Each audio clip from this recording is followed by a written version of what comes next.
السلام علیکم معزز خواتین و حضرات، اس طرح کی پیاری پیاری ویڈیو دیکھنے کے لیے ہمارے چینل کو سبسکرائب کریں اور بیل کے آئیکن کو دبائیں تاکہ آپ کو ہماری ویڈیو سب سے پہلے ملتی رہے۔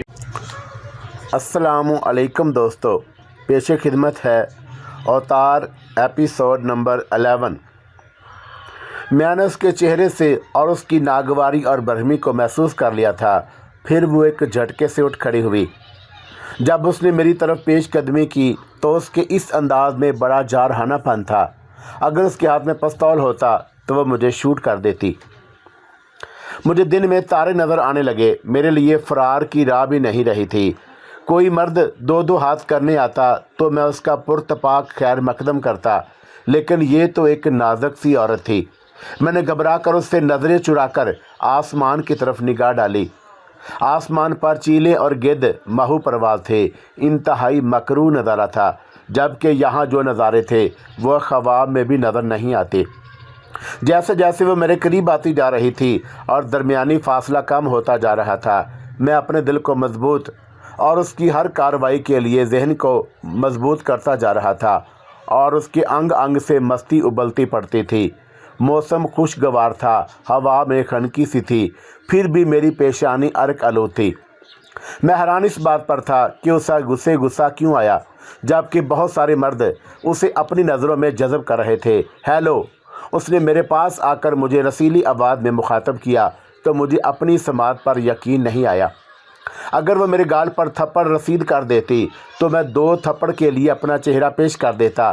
حیرت نہ ہوتی، کیسے مزاج ہیں۔ اس کا لہجہ نہ تو چبھتا ہوا تھا اور نہ ہی اس میں طنز پوشیدہ تھا اور نہ ہی استہزائیہ۔ میں بھی جوابی طور پر ہیلو کہہ کر دل پر جبر کر کے اٹھ کھڑا ہوا، اور وہ جس انداز سے کھڑی تھی وہ میرے وجود کو خاکستر کیے دے رہا تھا۔ اس نے مسافے کے لیے اپنا خوبصورت، نرم و نازک اور سڈول ہاتھ بڑھایا تو میں نے اسے تھام لیا۔ اس کے ہاتھ کے لطیف لمس نے میرے سارے بدن میں سنسنی دوڑا دی۔ کیا آپ بیٹھنا پسند فرمائیں گے؟ میں نے رسمی انداز سے کہا، اور میں اس کے سوا کیا بھی کہہ سکتا تھا، اس لیے یہ کہنا پڑا تھا۔ مجھے اس بات کی 1% توقع بھی نہیں تھی کہ وہ میری دعوت قبول کر لے گی، کیونکہ ایک غیر مرد کے پاس اس بے حجابی کے علم کی وجہ سے بیٹھنا نامناسب سا تھا۔ جب وہ شکریہ کہہ کر میرے قریب فرش پر آلتی پالتی مار کر بیٹھ گئی تو پھر بھی یقین نہ آیا۔ یہ خواب نہ تھا بلکہ حقیقت تھی۔ میں کسی خوش فہمی میں مبتلا ہونا نہیں چاہتا تھا، کیونکہ میں کوئی چاکلیٹی نوجوان نہیں تھا۔ میری عمر ایک بھرپور جوان مرد کی تھی۔ اسے کیا ضرورت آن پڑی تھی کہ مجھے لفٹ دے؟ بہرحال اس نے لفٹ دے رہی تھی، اور اس کے ایک اشارے پر نوجوان لڑکے اس کے قدموں میں سر رکھ سکتے تھے۔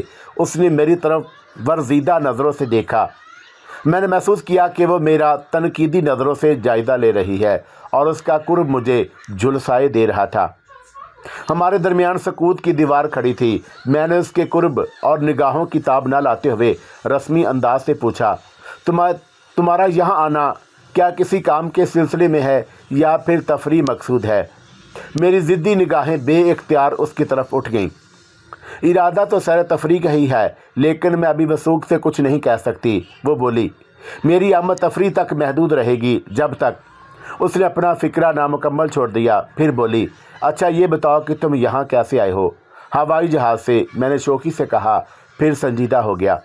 مجھے جیسے آوارہ گرد کے لیے یہ شہر تفریح کے لیے موزوں معلوم ہوا تو میں چلا آیا، اور پھر اس شہر کی سب سے بڑی خوبی یہ ہے کہ ان دنوں اس کا موسم معتدل رہتا ہے۔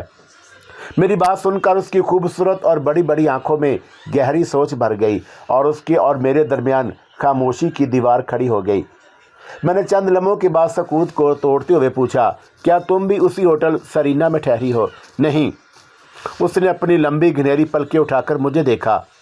میں اس ہوٹل میں ٹھہری ہوئی نہیں ہوں، شاید تم اس میں مقیم ہو، اور پھر تم یہاں کس لیے آئی ہو؟ میں نے تعجب ہو کر اس کی آنکھوں میں جھانکا، کیا تمہیں یہ ہوٹل اور تالاب بہت پسند ہے؟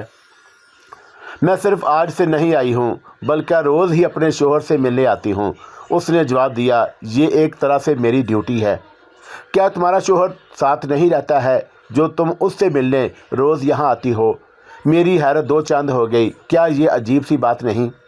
ساتھ تو رہتا ہے، اس نے سپاٹ لہجے میں کہا۔ وہ بہت مصروف رہتا ہے اور کسی وجہ سے سارا دن مجھے اپنے ساتھ نہیں رکھ سکتا، اس لیے مجھے یہ پہاڑی دن کاٹنا پڑتا ہے۔ اس لیے میں اپنی تنہائی اور بوریت دور کرنے اور خوش و خرم رہنے کے لیے یہاں اکیلی تفریح کرنے آ جاتی ہوں۔ یہاں آ کر دن کا بڑا حصہ بہت اچھی طرح گزر جاتا ہے۔ مجھے اس کا جواب سن کر بڑی حیرت ہوئی اور اس پر رحم بھی آیا کہ یہ رنگین تتلی کی طرح اڑتی پھرتی ہے وقت گزاری کے لیے، اور اس کا کوئی ساتھی نہیں۔ ایک اشارے پر کوئی بھی مرد اس کا ساتھی خوشی خوشی بن سکتا ہے۔ میں نے انجان بن کر پوچھا، تم شادی شدہ عورت ہو لیکن ایک کنواری لڑکی کی طرح دکھائی دیتی ہو۔ کوئی نہیں کہہ سکتا کہ تم شادی شدہ عورت ہو۔ میں اس شادی کو جبر و زیادتی کا نام دیتی ہوں جو مرضی کے خلاف کی جائے، اس نے کہا، اور شادی جو دو جسموں کے ملاپ کا نام نہیں بلکہ دو آتموں کا ملاپ ہے مسٹر دیوا۔ حقیقت یہ ہے کہ میں اس شادی سے بالکل بھی خوش نہیں۔ دیوا، اور میں اپنے دل میں بڑے زور سے چونکا۔ اس رنگین تتلی کو میرا نام کیسے معلوم ہوا؟ یہ مجھے کیسے جانتی ہے جب کہ میں آج اسے ابھی اور اس وقت پہلی بار دیکھ رہا ہوں؟ اگر میں نے اسے 10 برس پہلے دیکھا ہوتا تو بھی شاید نہیں بھول سکتا تھا۔ وہ ایک ایسی بھرپور لڑکی تھی کہ ایک بار مل لو تو ذہن میں بسی رہے، اور میں نے اس پر اپنی حیرت کا اظہار کر بھی دیا۔ کیا تم مجھے بتانا پسند کرو گی کہ مجھے کیسے جانتی ہو؟ میری تم سے آج سے پہلے کہیں بھی مڈ بھیڑ نہیں ہوئی، اور اس کے سرخ گداز رس بھرے ہونٹوں پر دل فریب مسکراہٹ ابھر آئی۔ اس نے مجھے تیکھی تیکھی نظروں سے دیکھا۔ میں نے تمہارے بارے میں جیسا سنا تھا تمہیں ویسا ہی پایا۔ واقعی تم بے حد دلچسپ اور زندہ دل شخص ہو، لیکن تم اپنی شکل و صورت سے گنو ماتا معلوم ہوتے ہو۔ اور وہ توقف کر کے اپنا چہرہ میرے چہرے کے قریب بنا کر چبھتے ہوئے لہجے میں بولی، کیا تمہیں اس بات کی خوش فہمی ہو رہی ہے کہ میں تمہارے مضبوط جسم اور چوڑے چکلے سینے پر مر بیٹی ہوں جو کشاں کشاں چلی آئی ہوں؟ بیبی، یہ تمہارا اپنا اندازہ اور خیال ہے۔ میں نے کہا، میں ایک حقیقت پسند آدمی ہوں، سپنے نہیں دیکھتا ہوں۔ میں ضرور اس بات کا سچے دل سے اعتراف کروں گا کہ مجھے تمہارے جسم کی خوبصورتی نے متاثر کیا، مگر میں یہاں تمہاری وجاہت کی تعریف کرنے نہیں آئی ہوں۔ میں اپنی غرض سے آئی ہوں، تم سے ایک سودا طے کرنا چاہتی ہوں۔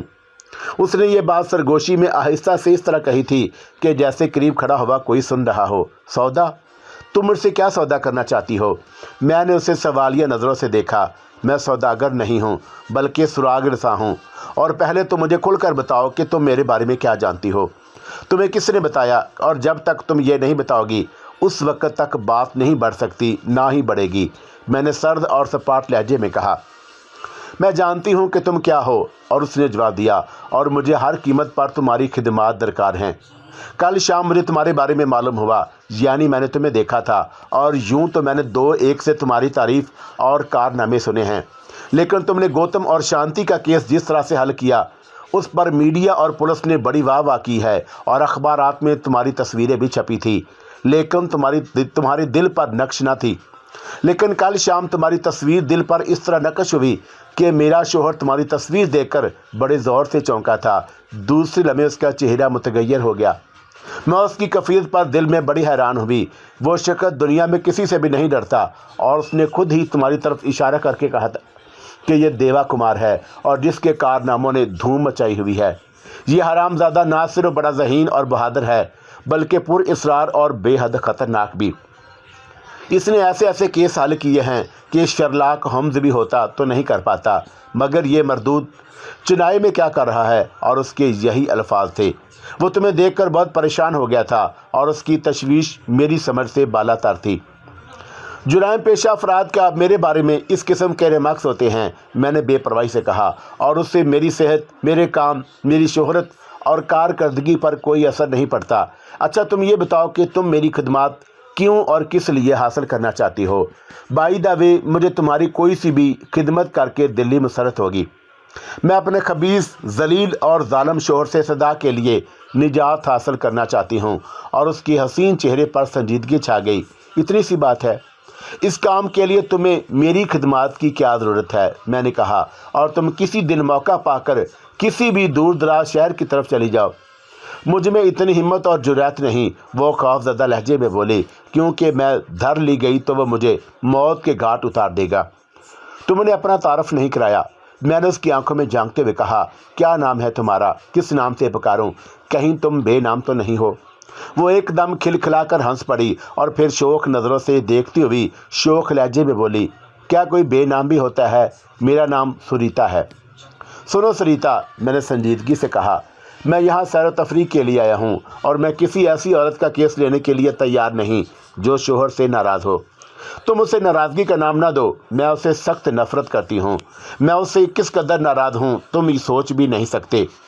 اس شدید نفرت کی وجہ تو نہیں کہ وہ تمہارے حسن و شباب اور جوانی سے فائدہ اٹھاتا اور گھناؤنے مقاصد کے لیے اعلیٰ کار بنانا چاہتا ہو۔ وہ یہ چاہتا ہے کہ میں اس کے خبیث دوستوں کی محفل میں بیٹھ کر ان کی بے ہوتا گفتگو سنتی رہوں اور ان کی ذلیل نظروں کو سہتی رہوں۔ میں تمہیں بتا نہیں سکتی کہ یہ میرے لیے کس قدر اذیت ناک ہوتا ہے۔ بعض اوقات تنہائی میں ان کی شائستہ حرکات اور من مانی بھی برداشت کرنی پڑتی ہے۔ جب اس کی شکایت کروں تو وہ یہ کہتا ہے کہ میرے دوست ایسے نہیں ہیں، اس لیے میں چاہتی ہوں کہ تم میرے قریب رہ کر باڈی گارڈ کے فرائض انجام دو تاکہ میں کسی دن موقع پا کر ہندوستان سے باہر نکل جاؤں، اس کے ہاتھ نہ آؤں۔ دراصل تم وہم کا شکار ہو گئی ہو، میں نے کہا۔ تمہیں میری حفاظت کی قطعی ضرورت نہیں، اور پھر بھی میں کسی قسم کا کوئی کیس لینے کے لیے تیار نہیں ہوں، اس لیے کہ میری ساری تفریح اور چھٹیاں اس کی نظر ہو جائیں گی، خاک میں مل جائیں گی۔ اگر تو میری جگہ ہوتی تو کیا اپنی تفریح کو یوں غارت کرتی؟ وہ کچھ کہتے کہتے ایک دم سے رک گئی اور اس کا حسین چہرہ فق سا ہو گیا اور اسے کی میری پشت پر کسی کو دیکھنے سے یہ کیفیت ہوئی تھی۔ سریتا نے اسے میں دیکھتے ہوئے خود پر فوراً ہی قابو پا لیا تھا، لیکن اس کی آواز میں ہلکا سا ارتاش تھا۔ ہیلو جیت، آج تم بہت دیر کر دی۔ میں نے گردن گھما کر دیکھا۔ ایک خوبصورت، وجیح اور تنومند مرد کھڑا ہماری طرف دیکھ رہا تھا اور اس کی شخصیت جاذب نظر اور بڑی پرکشش تھی۔ سریتا دوسرے لمحے اٹھ کھڑی ہوئی اور میں نے بھی پہل کی تھی، اور پھر سریتا نے تعارفی رسم ادا کی۔ اجیت، ان سے ملو، یہ مسٹر دیوا کمار ہیں۔ ہیلو مسٹر اجیت، میں نے دوستانہ انداز میں اس کی طرف مسافے کے لیے ہاتھ بڑھایا۔ اس نے نظر انداز کیا تو مجھے خفت بھی ہوئی، اور مجھے اس بات کا اندازہ تھا کہ وہ بظاہر جتنا خوبصورت دکھائی دیتا ہے، اندر سے اتنا ہی بدصورت اور مکروہ اور خبیث قسم کا ہے۔ میں نے محض سریتا کی وجہ سے اس کی بد اخلاقی کو برداشت کیا تھا، ورنہ مجھے بھی کسی کو نادم کرنا آتا تھا۔ اچھا، تو تم وہی کوڑ مغز اور احمق سراغ رساں ہو، اس نے تمسکر سے کہا، اور جس کا دفتر ممبئی شہر میں ہے، جو دفتر میں مکھیاں مارتا ہے یا پھر اپنی نوجوان سیکرٹری سے وقت گزاری کرتا اور اخبارات بھی چاڑتا رہتا ہے۔ میں نے تمہیں پہچان لیا۔ میں صرف دیوا کمار ہوں اور اس حیثیت سے تم سے مل رہا ہوں، میں نے قدرے سخت لہجے میں جواب دیا۔ میں نے تم سے نہیں کہا کہ میں سراغ رساں ہوں۔ میں نے سخت لہجے میں اس کے لیے اس بات کا جواب دیا تھا کہ اس کا رویہ توہین آمیز اور غیر شریفانہ تھا۔ مجھے اس سے ڈرنے کی بات بھی نہیں تھی، اور ایسے اوباش قسم کے لوگوں سے ان کے لہجے میں بات کی جائے تو ان کا مزاج درست ہو جاتا ہے، ورنہ اور پھیل جاتے ہیں۔ میرا خیال تھا کہ میرے لہجے کا شدید رد عمل ہوگا، لیکن ایسا نہ ہوا، بلکہ ہمارے درمیان چند لمحوں کے لیے گہری خاموشی چھا گئی تھی۔ چند لمحوں کے بعد اس کے چہرے پر مکروہ مسکراہٹ کھیلنے لگی، جس سے اندازہ ہوتا تھا کہ اس کے تیور اچھے نہیں۔ میرے لہجے نے اسے اندر ہی اندر سڑا دیا تھا، اور اسے ایک طرح سے شاید اپنی توہین کا احساس ہوا تھا، تذلیل سی محسوس کی تھی، اور ایک طرح سے اس کی طبیعت بھی صاف ہو گئی تھی۔ اسے اندازہ ہو گیا تھا کہ کس سے پالا پڑا ہے۔ وہ اپنی حیثیت اور ندامت مٹانا چاہتا تھا، پھر اپنی بدتیسی کی استہزائی انداز سے نمائش کرنے لگا، اور میں نے اپنا غصہ ضبط کر کے خود پر قابو پایا ہوا تھا، ورنہ میں اس کی بدتیسی نکال کر اس کی ہتھیلی پر رکھ دیتا۔ جی میں آیا کہ ایک گھونسا اس کے منہ پر مار دوں اور ایک ہاتھ نکال دوں۔ سوچ ہی رہا تھا کہ اس نے اپنا ہاتھ میری طرف بڑھایا۔ مسٹر، مجھے تم جیسوں کی ہر وقت تلاش رہتی ہے۔ تم سے مل کر مجھے کتنی خوشی ہوئی، تم اس کا اندازہ نہیں کر سکتے۔ میں نے اس سے ہاتھ ملایا تو وہ مجھ پر اپنی طاقت کا مظاہرہ کرنے لگا، اور اس کا ہاتھ ملانے کا مقصد بھی یہی تھا۔ اپنے ہاتھ کی گرفت مضبوط کر لی تھی میرے ہاتھ پر، میری انگلیوں کے پوریوں سمیت دبانے لگا، اور اس میں کوئی شک نہیں کہ اس میں بڑی طاقت تھی۔ میری جگہ کوئی اور ثبوت چیخ پڑتا اور بری طرح کراہنے لگ جاتا، لیکن مجھ پر کوئی اثر نہ ہوا، اور اسے کیا معلوم تھا کہ میں کیا چیز ہوں۔ اگر میرے ہاتھ پار سے ٹرک بھی گزر جائے تو مجھ پر کوئی اثر نہ ہوگا، تاہم میں نے چہرے سے یہ تاثر دیا کہ میری انگلیاں چٹک رہی ہیں اور درد کی لہریں اٹھ رہی ہے۔ میں تاب نہ لا رہا ہوں اور وہ میرے چہرے کے تاثرات دیکھ کر بہت خوش ہوا تھا۔ یہ کیا حماقت ہے، میں نے احتجاجی لہجے میں کہا۔ میرا ہاتھ چھوڑ دو، تمہاری اس ماہیت اور اس قدر بے پناہ گرم جوشی کی ضرورت نہیں۔ اس نے میرا ہاتھ چھوڑنے کے بجائے اپنی پوری طاقت جمع کر کے میری انگلیوں کو دبانا شروع کر دیا۔ یہ کسی لڑکی کی مخروطی انگلیاں نہیں تھی اور نہ لیلا کی۔ میں نے اسے چند لمحوں تک موقع دیا کہ وہ میری انگلیوں کا حشر نشر کرنے کی آرزو رکھتا ہے تو پوری کر لے، اور چند لمحوں کے بعد میرے لیے اب اس کے سوا کوئی چارہ نہیں رہا تھا کہ میں بھی کھم ٹھونک کر میدان میں اتر آؤں، یہ تماشا ختم کر دوں۔ میں نے دل میں تہیہ کر لیا تھا کہ اسے ایسا سبق دوں گا کہ ساری زندگی نہ سہی 2-1 برس تک تو یاد رکھے، اور میں نے برق کے صورت سے اس کے بغل میں اپنا سر دے کر اسے چاروں شانے چت کر دیا، اور میں نے ایسا ہی کیا۔ پھر اسے سنبھلنے اور اٹھنے نہیں دیا تھا، اور پھر اس کے ایک ہاتھ کی کلائی کو پکڑ کر بال دینا شروع کر دیا۔ جب اسے کھڑا کر دیا تو وہ کرا رہا تھا، اور پھر میں نے کسی تاخیر کے بغیر اس کی کمر پر ایک لات رسید کی، اور اس نے بہت کوشش کی اپنا توازن قائم رکھے، لیکن وہ ناکام رہا اور وہ لڑکھڑاتا ہوا تیراکی کے تالاب میں جا گرا۔ ہم لوگ ایسی جگہ کھڑے ہوئے تھے جہاں لوگ نہیں تھے، یہ ایک کونا تھا۔ تالاب پر ادھر ادھر جو لوگ موجود تھے ان لوگوں نے ہماری طرف کوئی توجہ نہیں دی، کیونکہ وہ لوگ نوجوان، حسین اور نسیم اڑیاں عورتوں کے جسمانی نشیب و فراد اور بدن کے رچو اور گداز کے سحر میں جکڑے ہوئے تھے۔ عورتیں مردوں کے ساتھ چہک رہی تھی، جو مغربی عورتیں تھیں وہ پانیوں میں مردوں کی آغوش میں تھی۔ یہ ایسی تفریح تھی جس نے انہیں مشغول کیا ہوا تھا۔ عورت کا جیسا ہیجان خیز نظارہ ہر جگہ نظر آنے سے رہا تھا۔ اگر وہ ہماری طرف متوجہ ہوتے تو اجیت ایک تماشا بن جاتا، لوگ تفریح لیتے اور دلچسپی اور مزے بھی۔ وہ ایک غوطہ کھانے کے بعد ابھرا تو ایک ہندوستانی عورت سے ٹکرا گیا، اور جس پر اسے کچھ سننا پڑا۔ اس نے عورت سے ندامت سے معذرت کی۔ اگر اس عورت کا ساتھی مردود نہ نکل گیا ہوتا تو اس نے یہ منظر دیکھ لیا ہوتا تو پھر اجیت کی خیر نہ ہوتی۔ یہ عورت بھی پیراکی کے مختصر ترین لباس میں تھی، اور پھر وہ ایک ہاتھ سے تیرنے کا کام لینے لگا، کیونکہ میں نے اس کا دوسرا ہاتھ بری طرح مروڑ کر اس قابل رہنے نہیں دیا تھا کہ اس سے تیرنے کا کام لے سکے۔ اس کے چہرے پر درد ظاہر ہو رہا تھا، اور اس کا ہاتھ درد ٹھیک ہونے میں 2-1 گھنٹے لگ سکتے تھے۔ اجیت پانی میں سے منہ نکال کر میری شان میں قصیدے پڑھنے لگا تھا۔ بازاری عورتیں اور فحشائیں بھی شاید اپنی زبان سے ایسی فحش گالیاں نہیں بکتی ہوں گی، میں کیا کوئی بھی شریف آدمی اور فحاشہ بھی ایسا قصیدہ سننا پسند نہیں کر سکتی۔ اور نہ تو اس کا مزاج بدلا تھا اور نہ ہی اس کی عقل اب بھی ٹھکانے آئی تھی۔ وہ فضول میں اپنی شامت کو دعوت دے رہا تھا۔ میں نے کنارے پر جا کر اسے ڈانٹا، اگر تم نے پانی چونچ بند نہیں کی تو میں تالاب میں اتر کر تمہارے چہرے کا جغرافیہ ایسا بدل دوں گا کہ تم بھی پہچان نہ سکو گے۔ اس پر میری دھمکی کا کوئی اثر نہیں ہوا، اور پھر وہ وہاں سے ہٹ کر ایسی جگہ کھڑا ہو گیا کہ جہاں عورتیں تالاب میں پیر لٹکائے بیٹھی تھی، اور میں یہاں اسے تماشا بنانا نہیں چاہتا تھا، کیونکہ یہ تفریح کی جگہ تھی، کوئی اکھاڑا نہیں تھا کہ دنگل کیا جائے۔ چند لمحوں بعد وہ تالاب سے کسی نہ کسی طرح نکل آیا، اور پھر اس نے بائیں ہاتھ سے دائیں ہاتھ کو دبایا، پھر سہلانے لگا، اور پھر اس نے بازوؤں اور جیب میں کوئی چیز تلاش کرنے لگا۔ شاید پستول تلاش کر رہا تھا، اور جو اس وقت اس کے پاس نہیں تھا جب اس نے پانی میں غوطہ کھایا تھا، اور تب شاید اس کی جیب سے نکل گیا ہوگا۔ اگر اس کے پاس پستول ہوتا تو تب بھی وہ میرا بال تک بیکا نہیں کر پاتا۔ یہاں پستول چلانا اور تان لینا کوئی ہنسی کھیل نہیں تھا۔ وہ مجھے دھمکی دینے اور مرغوب کرنے کے لیے پستول دکھانا چاہتا تھا، اور یوں بھی اس ہوٹل میں اسلحہ لانے کی سخت مخالفت تھی، اور اس کی جان مصیبت میں آ جاتی۔